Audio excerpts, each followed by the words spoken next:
What's going on, ladies and gentlemen? Welcome to another episode of the Banca Podcast in English. I'm your host, Marquinho, aka Elche Segovia. Alongside two co-hosts today, man. Aurelio, what's going on, Aurelio? Not much, chilling, trying to get some of this English action. I know that's right. And for back-to-back English shows, Fidel, what's going on, bro? What's good? I'm ready for this talk show, man. I'm ready to talk champions. Let's go. Whatever else is out there, let's do this. Yeah, for sure, man. So obviously the main topic of the show today would be Champions League, man. We finally know the final eight. PSG, Real Madrid, Man City, Liverpool, Bayern Munich, Porto, Borussia Dortmund, and Chelsea. Oh, I knew I was forgetting somebody. That's right. But yeah, guys, I mean, obviously the matches today, yesterday, the final two matches were played. Chelsea beat Atletico Madrid 2-0, and Bayern Munich did away with Lazio a long time ago, so we're not even going to mention that scoreline. But guys, I mean, obviously with the Champions League, you know, getting up to the quarterfinals, this is where all the action happens. This is where the big boys come and play now. So, you know, I don't know about y'all, but I'm excited. I'm excited for the fact that, you know, we have a lot of great possible matchups. Obviously, the drawings will be tomorrow. I think there's a lot of potential, a lot of potential, great historical matchups to be garnered from tomorrow. Obviously, we know one of the matches will be Madrid versus Porto because, you know, Madrid always get the easy little cakewalk to the finals. But we always talk about that. That's something to talk about because, you know, Madrid always does get the easy groups. Atalanta was the easiest of all those teams that could have gone out of 16 teams, out of 15 teams, obviously, because Madrid was 16. Yeah. You got Atalanta, bro. I mean, come on, man. Come on. Yeah. And then Barcelona gets PSG. Really, bro? Like, come on, man. You know, Champions League, man. Let's go. You know, it's funny because, you know, our fourth co-host, who's not here today, obviously for you know, work reasons and things of that nature, we need to take care of family first before anything else. But he's one, you know, that always rants that, you know, the Champions League was made for Madrid, it was made for Real Madrid. Champions League is for Real Madrid, blah blah blah. You know, etc. etc. etc. Yeah. I noticed that. I've been noticing that for the last 15 years. Yeah. You know, they always seem to get the cakewalk through down to the finals. So, but you know, hey, I guess, you know, whatever they're doing to get there, to get those matchups, then I guess they gotta hope they get who they need to get tomorrow. But aside from that, guys, obviously, you know, quarterfinals in Champions League, you know, this is where the top teams really come out to show out to see who's the really dominant team in Europe. Obviously, we know we have last year's winner in Bayern Munich. We have last year's runner-up in PSG. We have one of the top favorites in Man City, and we have a couple of others, you know, sprinkled in there that, you know, we weren't too sure about because of the way their domestic seasons are going. But I'm gonna start with you, Aurelio. What's a matchup that you're really looking to see? If you can make one of the matchups for the quarterfinals, obviously not being, you know, an English team versus an English team and a German team versus a German team, but what would be a ideal matchup for you in the quarterfinals that you would love to see? Man, I would probably go with Man City Bayern or a Man City PSG would also be good. Why? It's just, I'm like, if you were looking at an exciting game, an attacking game, you can't look more than those three teams right there. Yeah. Because any one of those three can throw firepower at you like nobody else can, and probably those 8 teams or the other 5 teams. Yeah, I mean, you're talking about 3 teams that are dominating. Well, not PSG at this season, but Man City obviously already dominating the Premier League. Bayern Munich on top of the Bundesliga, like always. Fidel, I'll pose the same question to you, man. If you had the opportunity to create a matchup for the quarterfinals of the Champions League, what would be your ideal matchup? It definitely has to be Man City against Bayern. I mean, there's nothing else to talk about any other team. I mean, you can name a couple others here and there, but those are the top 2 teams that are just doing great, not just in their leagues and champions, everywhere around. I mean, I know you don't want to see this as a quarterfinals type of game, but that's the game that you really want to see. You know what I mean? This is if we do end up having a Man City Bayern Munich, it's a final. It's a Champions League Yeah. final. It really is. This year, it really is. Because there's no And, other two teams that are dominating the world of soccer right now. You know, Man City with his record-breaking 21 games streak, and then Bayern Munich, who's just playing exceptional all over. You know, got the league on top and everything else. and I think Aurelio? to me, it'd probably be a great game, not just because you can think of as a final, but I'm like you can have two games, Right, a right. home Yeah. and away. It's not like in a final, it's just one. I'm like you can be off. Yeah, it's a winner take all. Yeah, That's so I'm true. like you could have an off day and you get blown. I'm Right. like you have two games where it could be a You can very, very, adjust. very You can good do. game. Yes. You can do changes. You can. I mean, you can do so many things. You're right. That would be great for this. Yeah. For this. Yeah. Yeah, obviously, that's one of the pros of putting that matchup together, because obviously, when you throw Man City, Bayern Munich in there, you're thinking, man, that would be a great final, because it's a neutral site, it's a winner take all, whatever, right? But then you give them the chance of going head to head, home and away, to really see who the best team is. That's a different layer to it, So that is a great matchup. For myself, if I'm posting myself the question, I want to see Man City PSG, and I'll tell you why. Obviously, we know Man City is a very powerful team, deep squad, and we know that they're wrecking havoc in the Premier League, right? But this year, obviously, we've mentioned in prior shows that they're not only wrecking havoc in the Premier League, but they're doing it differently. Okay. They're not doing it with their usual attacking style, putting 4 or 5 goals in you. They're playing a very defensive style football. But the difference between the defensive style of football that Man City plays as opposed to an Atletico Madrid is that that you have players on the defense that are willing to move up and join the attack and be able to join the attack, and then when they need to go back, they go back, right? So that would be an interesting matchup for me, especially because with Man City's defensive prowess against PSG with their two big stars in Neymar and Mbappe, I think that's a matchup that I would love to see. To see if Ruben Diaz and those guys, John Stone and those guys can hold Mbappe or Neymar down. That would be a great matchup for me. But obviously, Fidel, we see you rocking that Chelsea jersey. We see. I know that you're excited for the fact that your Blues are onto the quarterfinals of the Champions League. If who would you want to see Chelsea's matchup with in the quarterfinals? So I definitely don't want to see a Bayern Munich if you put me in front of that, and definitely don't want to see.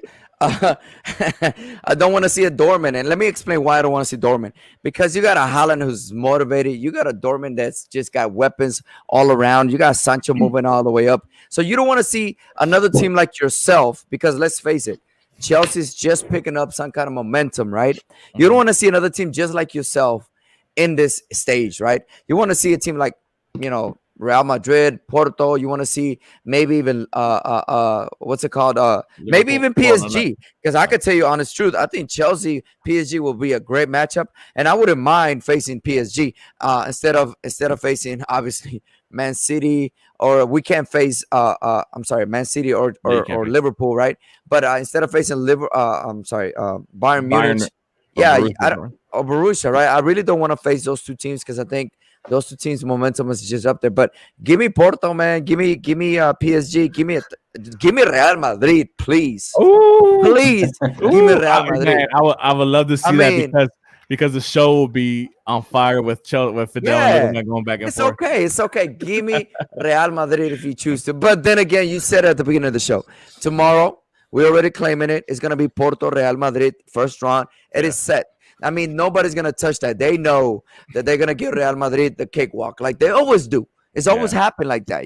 Real Madrid doesn't really get to face an opponent until the semifinals and the finals. And that's just the truth of it. But for me, Chelsea, and let me say something. Tuchel hasn't lost a game since he became a coach. Yeah. The game has improved so much. The game against Atletico Madrid was just amazing and incredible to watch. I mean, I haven't seen Chelsea play like that in years, and never did I expect that would ever happen. Even with this kind of players, they have quality. They really truly have a coach that knows tactic and that understands your potential and your quality as far as control, touch of the ball, and everything. And so Chelsea is really playing a very good game. People just don't watch Chelsea games, and so and it's okay because they're not fans. But I will invite you guys to my house to watch the Atletico Madrid Chelsea game again because I recorded it, and you'll see what I mean. They play amazingly, and so you'll be like, "Wow, I know what you're talking about." But it's funny because obviously I think N'Golo Kante had a great game in that matchup. Amazing. I mentioned it in the Spanish show, but I think him, Busquets, and Casemiro probably the top sixes in the last 5 years. That kid well, he's not really a kid no more. I think he's 28, 29, 30 years old now. But just a great player. A player that you want on your squad, obviously, right? So Aurelio, let me toss you this question, man, about the Champions League. Who's your dark horse? I mean, let's take PSG, Bayern Munich, and Man City out of the remaining clubs that you have there. Who would you pick to lift up that Champions League trophy as a dark horse? As a dark horse? Oof. Not picking the three that we just mentioned: Man City, PSG, and Bayern Munich. Oof. Man, that'll be hard. It has to be Porto, bro. Ain't nobody else but Porto. Oh, bro. Yeah, you know what? And then of course Mark is gonna say that's Real Madrid. That's more than a dark horse. Mm-hmm. No offense to Porto, no offense, but I'm like, yeah, you're right. They're not even supposed to be there, but yeah, you're right. A dark horse, a Chelsea could be a dark horse. Dortmund could be a dark horse as well. See, I think to me, I think Dortmund's probably a more complete team. No. Man, it's hard because I'm like they can have some great games, but I'm like they can also play very, very poorly. They do get scored a lot. But it's good that you mentioned that they can have great games because realistically, they only need to have 3 great games, to lift up the Champions League. Because I mean, if you have 1 great game and each of the next 2 rounds, that can advance you, and then you have a great game in the final, that gives you the trophy. The thing is that in the quarters and semis, you need to have more than 1 good game in each game to be able. I mean, because if you go up on 5-0, you could have. I'm like, you can have 1 great game against anybody, and like it only takes 2 or 3 shots, and you're back trying to fight for a position to get back up. Yeah, for sure. So I'm like, it's going to take a lot more, especially when you get to these semifinals where you're going to be facing a very strong team. You're going to have more than just 1 good game. So you're taking Chelsea then? I don't think in the semifinals you're going to win a 5-0 against whoever's left. That's not going to happen. Well, I mean, I would say it wasn't happening, but I witnessed an 8-2 last year. So well, yeah, but that was over 2. Wasn't that over 2 games? No, that was 1 game. Was it 1 game? Yeah, no. but so you're going with Chelsea. I'm guessing over. I was if you're gonna put a dark horse out there, I would probably Chelsea. Okay. Hey man, I'm going with Porto. But besides that, I think there's another dark horse in there that Madrid might get just because they're also looking like they're hurting for the rest of their lives, and that's Liverpool. I mean, let's face it, Liverpool's like what 10th on the table now in Premier League, 10th or 9th or something like that. This is what they need to focus on. Yeah, but I'm saying, like, I mean, you look at Porto shouldn't be there. That's the dark horse, right? But then Liverpool's like hurting all around and they qualify. So it's like, okay, Madrid, maybe you'll get Liverpool instead of Porto. So we'll take it off. I think Porto is a unicorn. You just can't believe you never see it. They did play great against Juventus, though. Yeah, no disrespect to Porto. Like I said, it's a fantastic run that they're on. That's a great thing about tournament play because you're never gonna get all the teams that you expect to be where they need to be make it right. That's the great thing about tournaments. You're always gonna have upsets and you're always gonna have surprises, and that's the great thing about soccer as well. If I'm gonna go with a dark horse for myself, so let me get this straight: Chelsea for Aurelio, and you're going with Liverpool, Fidel? I'm going with Porto, man. But Porto? I mean, Liverpool's out there too. That's all I was saying. I mean, if you're gonna go Porto, man, you might want to throw a little bit of something on it because them odds are huge, and if you cash out on that, man, you're gonna get a nice little chunk of change back. But anyways, I'm gonna go Borussia Dortmund, man. Um, like the reasons that you were stating earlier, Fidel and Aurelio, obviously we know that they have the talent. The league play isn't where it needs to be right now. Obviously, they were having issues with coaching, tactics, and things of that nature.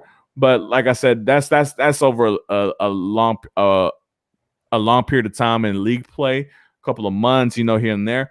But when the lights are brightest, this kid, Ilan Haaland, he steps up to the plate, man. He steps up to the plate. And when you have a player like that who's willing to drag your team to the finish line, hey, give me that player any day of the week.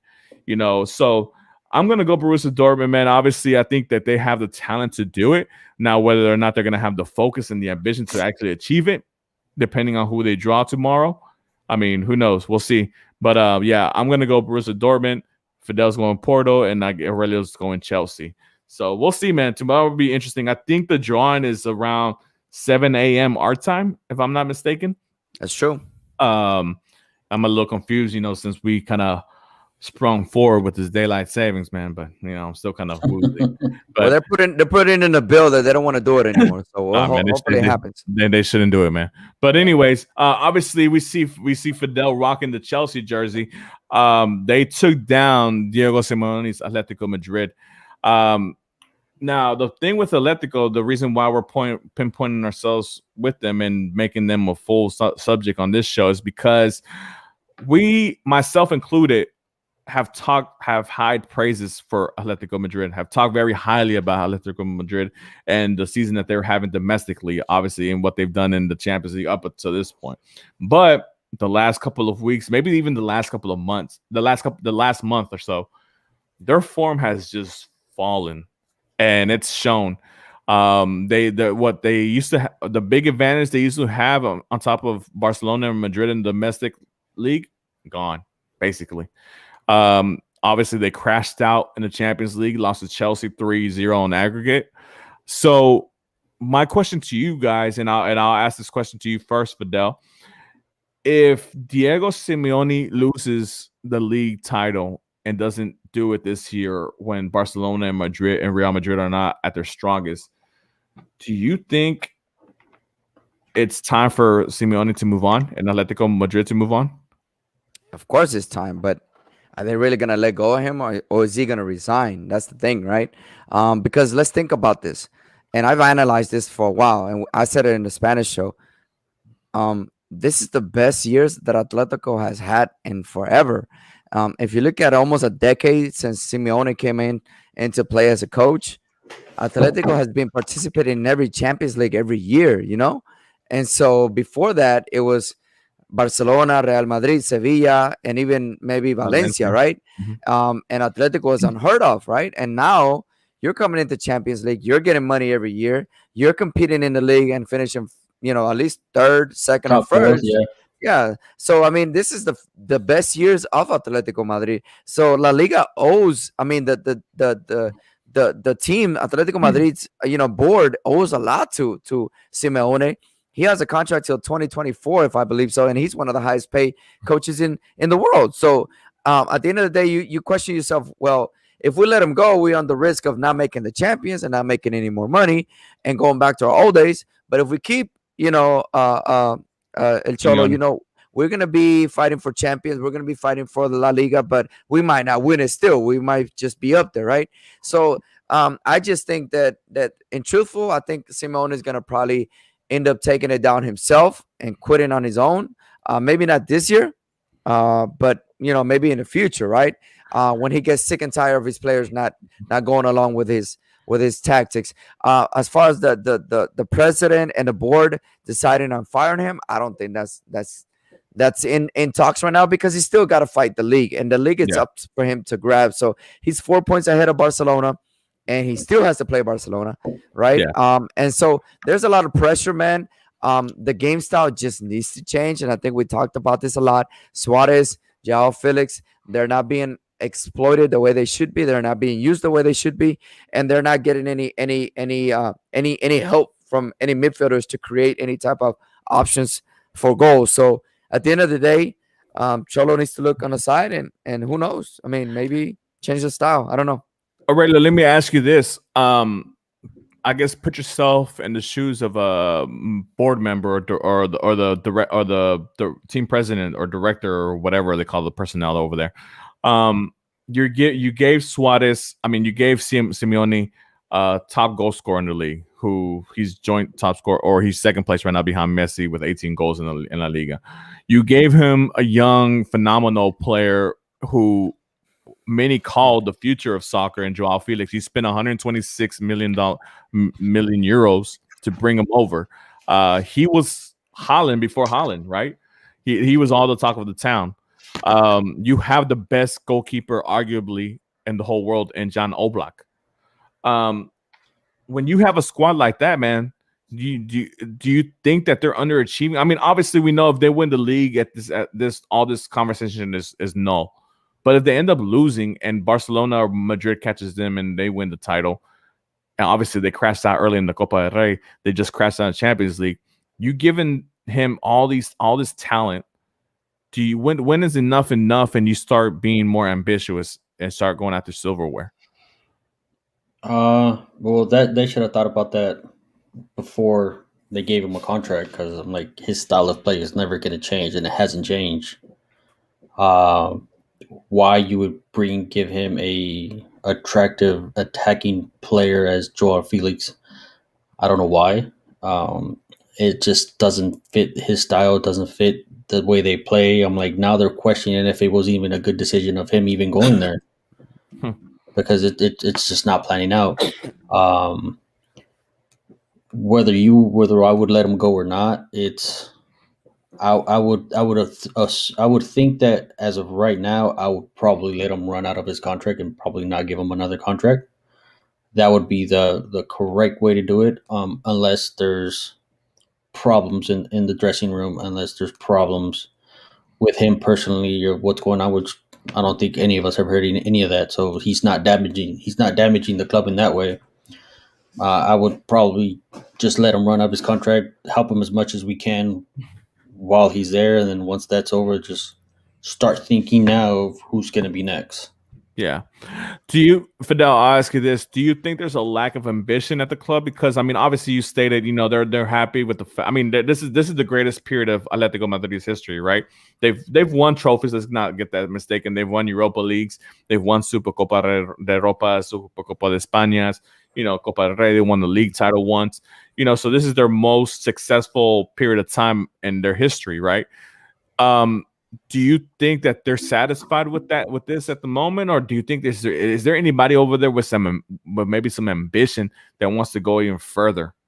Maybe get out of the shadows of Madrid and Barcelona. We know that what the long history that Barcelona and Real Madrid have, but this is the 21st century.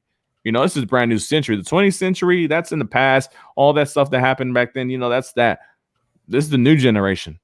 Do you think there's any ambition to go out there and try to compete at the highest level? Definitely there is. I mean, if you look at it, you got so many coaches in the Premier League that are struggling. They can come over and take over Atletico Madrid and switch it around. The problem is, and I think Aurelio, you mentioned this in the last shows, you got to bring in new players. You don't have enough midfielders that can really create any type of game for you, right? You still have a lineup that adjusts to the form of playing for Simeone, right? You bring somebody else new, and the game style will be a lot more different, a lot more offensive, obviously. If you put some more offensive players on the wings or even in the center mid, right? So there is options out there. The problem with this board is, do you risk that option or do you stay where you're at because you'll be doing okay? And let's not forget this. That Champions League that they lost against Real Madrid, the first one, that was robbed. That was theirs. That was robbed from them. They shouldn't have given them 5 extra minutes. It was the minimum. The most was 2-3 minutes, and that goal scored by Ramos, that was like in the 4th or 5th minute of play on the overtime time. So my thing is, they had it, man. It's just Atletico's bad vibe or whatever the case may be. But again, I mean, yeah, again, I mean, this is the best Atletico has done in years. If you look at Atletico decade by decade, this has been the best of the best. So do you stay where you're at, or do you get somebody in here and say, okay, we've gone that extra step. Can we get somebody who can keep us there and maybe go above and beyond that little push to win titles, not just in the league, but as well in the Champions? But let's not forget, Atletico is not the only team. You got PSG. You got PSG doing that in France. I mean, you got Juventus doing that in Italy. So there's teams like Juventus, like Atletico in other leagues around Europe. You know what I mean? So at the end of the day, it's like I mean, the sad thing about Atletico is you're in the league where the two top teams in the world are in. You know, and so how do you go upon fighting that, right? No. Yeah, I understand that. Obviously, my other question is, who do you bring in? Obviously, yeah. That's that. That would be the question. You're not going to get one of the top coaches in England. But why not? You're not. You can get Mourinho. Mourinho's struggling. He's ready to go from I mean, look, I'm glad you mentioned that. But Lopez ain't going to go to. Lopez ain't going to go to. Mourinho will get everybody out of there. No. Hold on. Pep is not going to go to. Not Mourinho. Imagine Marcelo Bielsa. Marcelo Bielsa. Bielsa. I'm sorry. You know what he's doing with Leeds United, and to get an upgrade in players with like Atletico Madrid with the financial backing that Atletico Madrid have, what he can do. I mean, it's incredible. Like I said, there's a bunch of world-class coaches out there. You know, obviously, you know, we stay stuck with Simeone because let's not kid ourselves. Simeone, he's the highest earners coach because he deserves it. He's earned that. He's taken Atletico Madrid to a level that they've never been at before, and we applaud him for that. You know, hey, he when his time is over, he deserves a statue in front of El Wanda Matipaleano. Sorry, you know, he deserves that. But what I'm saying is like, so Simeone's style stays the same. Everybody else's style, you know, for the most part, stays the same, but they tweak it. They make it a little different because you see that for some reason when Atletico Madrid struggle against a team, whether this year against Chelsea, last year against RB Leipzig when they got clashed out, you know, those coaches, they find a way to run or get around his style of play because they know he's going to stick to his style. You know, there's no plan B, is what I'm trying to say. There's no secret weapon, you know? Well, that is true, but against Chelsea, he wasn't sitting back. He was putting full court pressure all the way into Chelsea's area so that they wouldn't come out from the back. The great thing was that the Chelsea team or Chelsea players didn't hesitate. They followed the instructions, and they were playing from the back as well. And I think that's what really killed Atletico because Atletico is a team that sits back and gets you on a counter. And in this game against Chelsea, they couldn't do that. And I think that's what hurt them. But what I think hurt them, honestly, was why didn't they play like that at home in the first leg? They were old. I mean, we can both agree. We all three can agree. At home, when you're supposed to be more offensive, more in tune, more comfortable, because you're asleep in your own bed, you're playing, you're in front of your own fans. Well, obviously not no fans, but you know, all that have the home advantage. They sat back like if they were at home trying to like if they were holding on to like a 1-0 aggregate score and they were trying to hold on. They sat back because that's their style of play. Exactly, that's what I'm saying. Once you're down, then that's why they play different. But that shouldn't be the case. You're not to see this because that's not their game. Yeah, I just think you can't change a person's way of playing. I just think that this is Champions League. You should have a game, a plan A, plan B, plan C. It really is what it is. Look, guys, I'm not gonna go into a dressing room and say, "Hey, guys, look, listen, we're up 1-0. Now we're a visiting team. Hey, if they score one goal on us, still keep it calm. All right, that's gonna be a game plan. If they score another goal on us and we're down 2-1, then we're gonna go with this. If they score 3 goals on us, then we're gonna go with this." So you have to have game plans for different situations. With Simeone, there's no situation. You're gonna sit back no matter what. I don't care if the other team is beating you 2-0 and you're down an aggregate 3-0. You're still sitting back. Yeah, that's not a way to win. Obviously, and with that, we're gonna transition. We're talking about parking the bus and sitting back, man. We're gonna talk about another competition that's going on right now that we haven't really touched bases on. But since they're about to get into their quarterfinals as well, and I know myself and Aurelio have a high interest in this tournament because obviously our beloved Gunners are a part of it. We're going to talk about the Europa League. We're going to talk about 3 matches in particular because I think it's the 3 matches that I guess are most attracted to our fans. I mean, but if there's somebody else that you want us to talk to, guys, please let us know in the comments section. We'll make sure to bring that team up anytime that we're talking about any kind of tournament or league play or anything like that. So please let us know if there's any other squad or team out there that you want us to talk about. But first of all, obviously, parking the bus. Mourinho parked more than the bus. I don't know what happened. I don't know what happened over there. They had a 2-0 advantage. They lost today 3-0 against Dynamo. Not the Houston Dynamo, but Dynamo. I can't pronounce that. Zagreb or whatever. I'm sorry. My pronunciation sucks. But yeah, man, 3-0. Wow. Remontada. Maybe. Yeah, maybe. It's gonna have to be. It's gonna have to be. As a Arsenal fan, I know Aurelio's an Arsenal fan. You, as a Chelsea fan, we're all these are all London teams. We're always happy to see Tottenham go down. Of course. So I mean, obviously we're happy, man. But what do you make about this, Aurelio? About Tottenham just dropping the ball the way they did? Because aside from the Carabao Cup final that they have against Man City coming up here in a couple of weeks, this was their only opportunity for silverware, and maybe their only opportunity to get into next year's Champions League. Man, I guess they had a rough week because they lost against Arsenal on Sunday, and now they just got kicked out of the Europa League. That's hard. I'm like, but it doesn't surprise me. I'm like, when stuff isn't going right for Mourinho, it just completely collapses.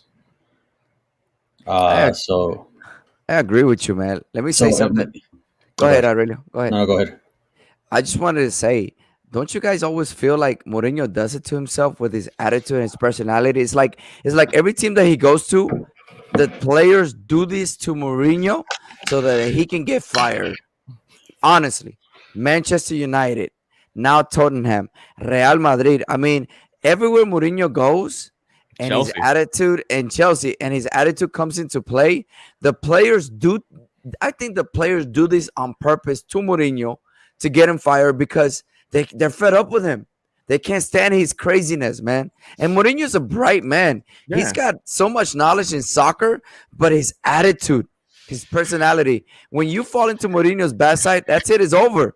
Your career can stop right there and you'll never be heard of anymore. Right? You're in the doghouse. So my thing is, Mourinho does this to himself. He needs to learn how to make relationships work, right? He needs to be a Jurgen Klopp. He needs to be a Pep Guardiola. He needs to be, and that's straight up opposite of what Mourinho is. You know what I'm saying? But yeah, I think he's just old school. He was brought up in a different era, so I think the way he speaks probably is too blunt, and some players honestly can't take it.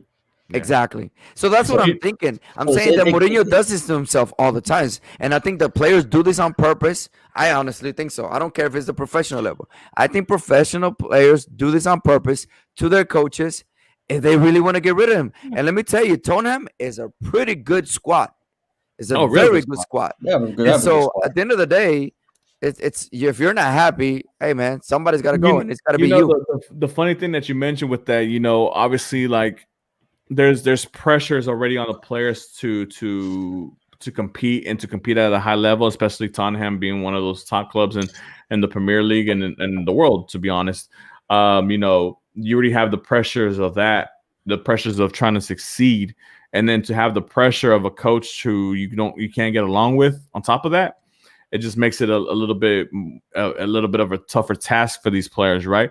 You mentioned players like Klopp and Guardiola and things of that nature. Even though we know that they have their times where, they're a little bit of they have asshole tendencies as well. Excuse my language as well. But but the fact of the matter is that it's during certain times. It's not all the time, which it seems with Mourinho, it's constant and it's constant and constant, and you're like, man, like everywhere he goes. this is Everywhere he goes. it feels like it's draining. Even though sometimes you get that, you as a media member or as a reporter, you like it because you get that one liner that he gives out, or or that answer that kind of tugs the boat a little bit on somebody, but it's a little bit crazy because, to be dealing with something like that and then having the pressures of playing well, it sucks. It really does. But I don't know, man. To just to end the point, I just think Mourinho needs to be more cautious on how he approaches his players. I think he needs to be more cautious with the way he implements certain things towards his players. And I get it. A coach needs to be aggressive. He needs to be exhaustive, but you also need to be online with your players as far as relationships. And I think a lot of these players feel like a shadow behind them because I think they feel like they're getting attacked by Mourinho too much. And at the end of the day, it's not fun. It's not fun, and it should be fun. At the end of the day, it should be something that you love. It should be fun, right? It should for sure what it is. And the next game we're gonna go with is one of interest for me because I'm a Milan fan, man. But unfortunately, Milan couldn't pull it out. It was Milan versus Manchester United, an old school rivalry of European competitions. Obviously we're so used. Hey, we have another co-host coming on. We have what's up, man? That's Lassie, by the way. Yeah, man. I mean, obviously, we're so used to Milan and Manchester United competing for, Champions Leagues, the big competition, but they're in the secondary competition, this version of them right now at the moment. And it was a great first leg, for AC Milan and Manchester United. Ended up 1-1 in Old Trafford, which made me happy because we had that away goal advantage. Unfortunately for us, I mean, even though it was a good game out there for the guys, we couldn't pull it out. Lost 1-0 to Manchester United as the San Siro. Paul Pogba coming off the bench, 48th minute, a banger to seal the win. Thoughts? I mean, I don't know if you really watched the game or anything like that, but I mean, just thoughts on Pogba. I mean, to still come out here, he was on the bench obviously to start off the game, but to still be kind of motivated to come out there and try to pull his team out to the next round. Man, I saw a little bit of it. I didn't see a whole lot. I saw probably like the first 15, 20 minutes.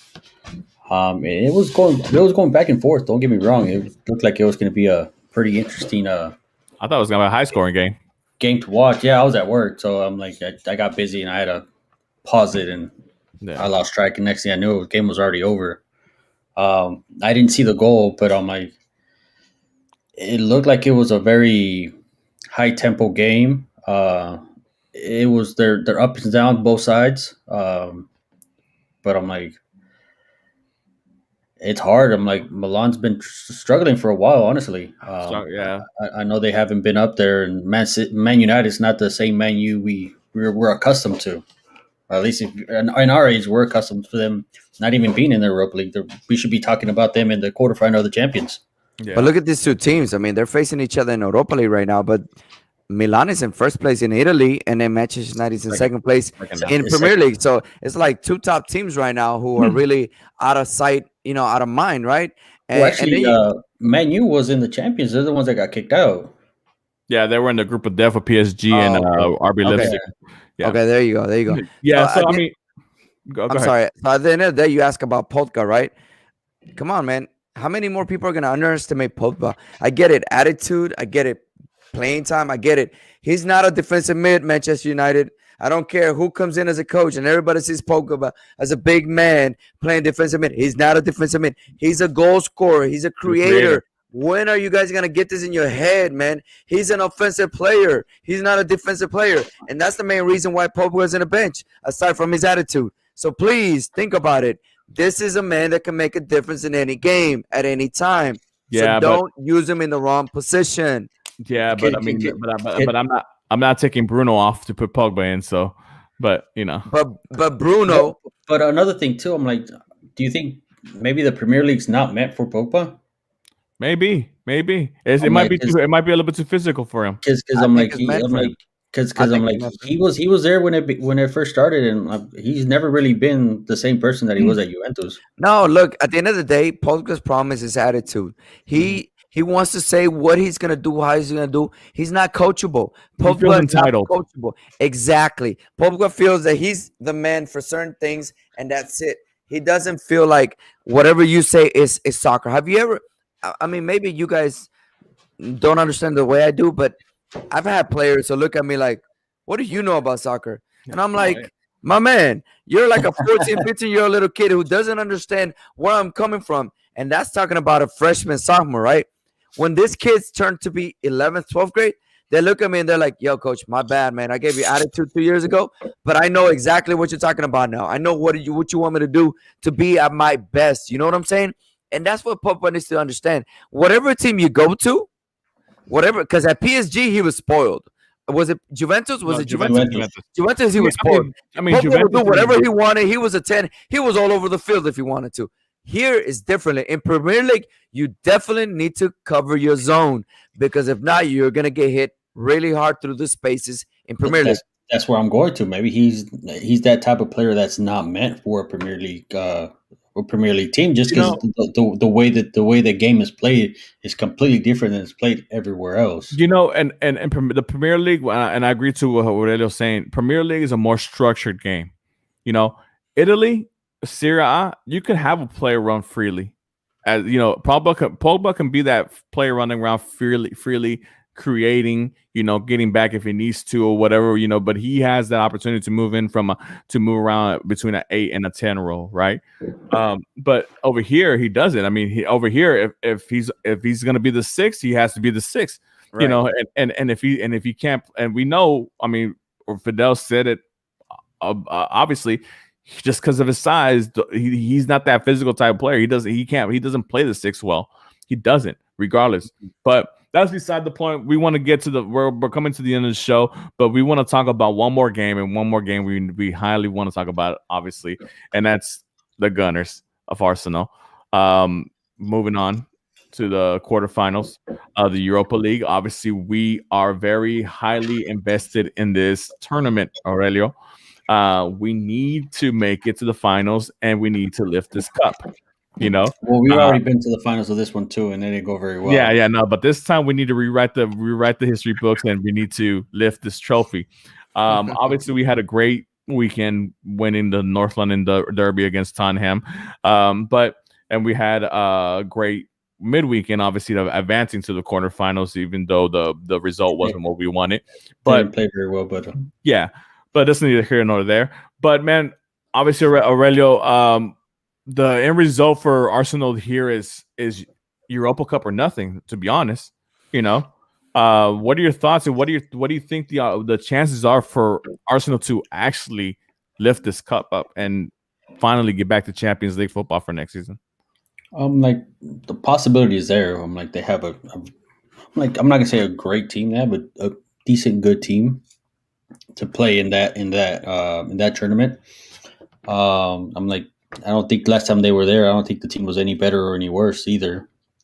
It's gonna be what Arsenal's gonna show up. I'm like, because you have that one Arsenal that could give you 2, 3, 4 great games, and then you have the same great team or great games that they gave you, they just throw them away by playing sloppy, not following their lines, just making dumb and it's dumb and pretty much stupid mistakes.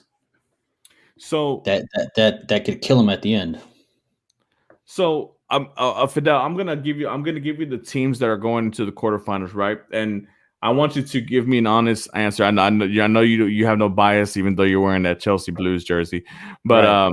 But so the teams that qualified for the next round of the Europa League, obviously Manchester United, Arsenal, Dynamo Zagreb, Roma, Granada, Ajax, and Puig. However you said that.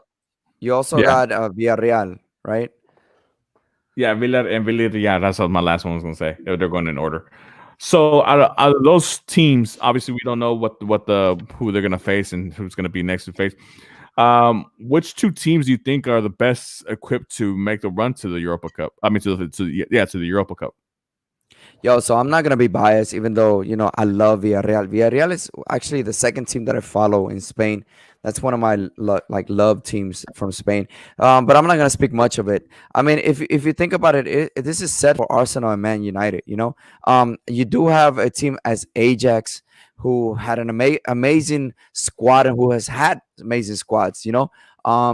But I mean, again, it has to be Manchester United, Arsenal, and not because of the names and title. I mean, you can throw Roma out there, right?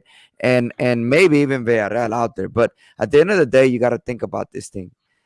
Arsenal and Man United, big names, big teams in England, right? Who shouldn't be in this list. They should be in the Champions League list all the times, right? They're the pressure carriers, and they're the ones who are going to come out there and step up. But besides that, I think you have a Villarreal who's playing really well. You have a Granada who's really impressed so many people, and you have an Ajax team that develops talent every year. You know what I mean? And this is an Ajax team that still has a lot of guys that are left from that 2018 year when they went against Tottenham and they lost against Tottenham in the last seconds. Do you guys remember that great game? Yeah, in the quarterfinals and semifinals, right?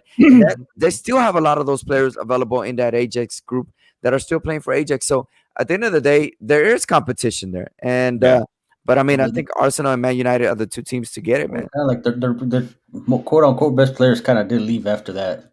Yes, when you're talking about Frankie de Jong and Mateus Mateus.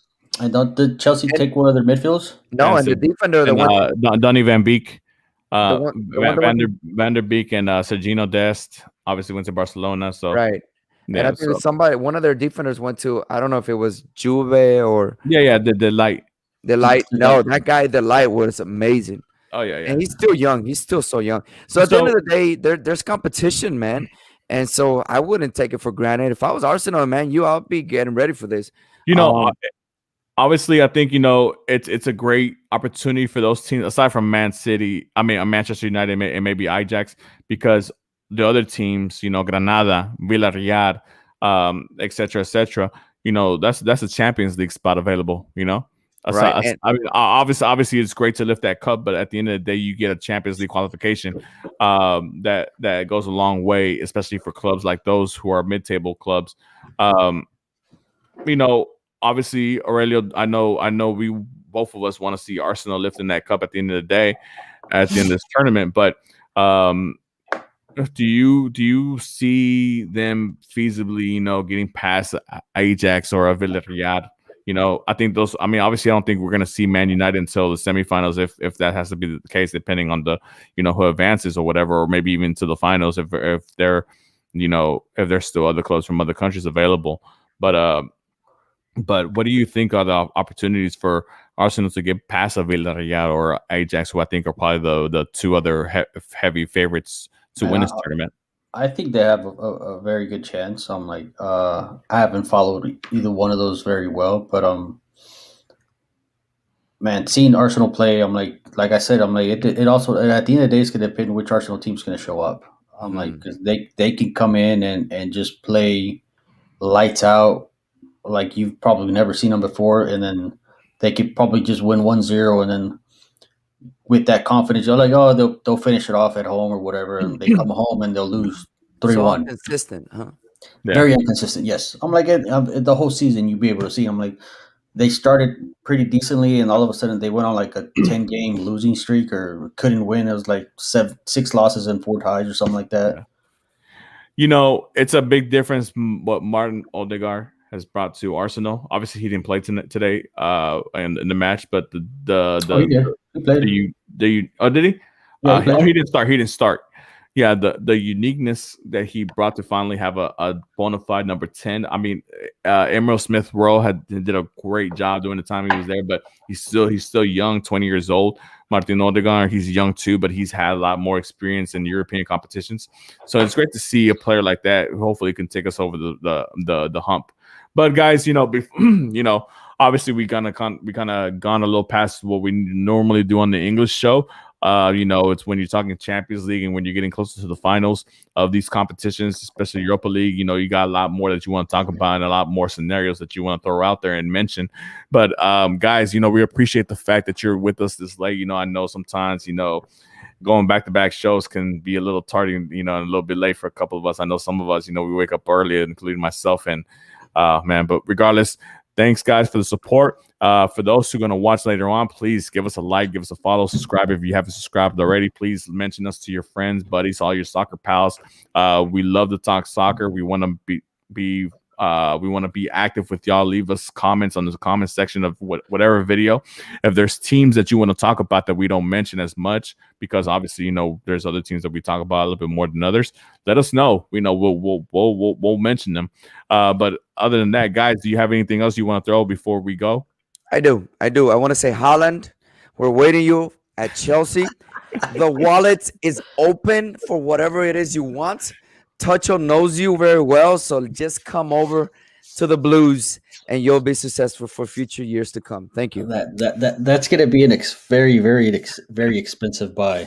It's okay. FYI. You got the money. Okay. Aurelia, anything you want to add before we go?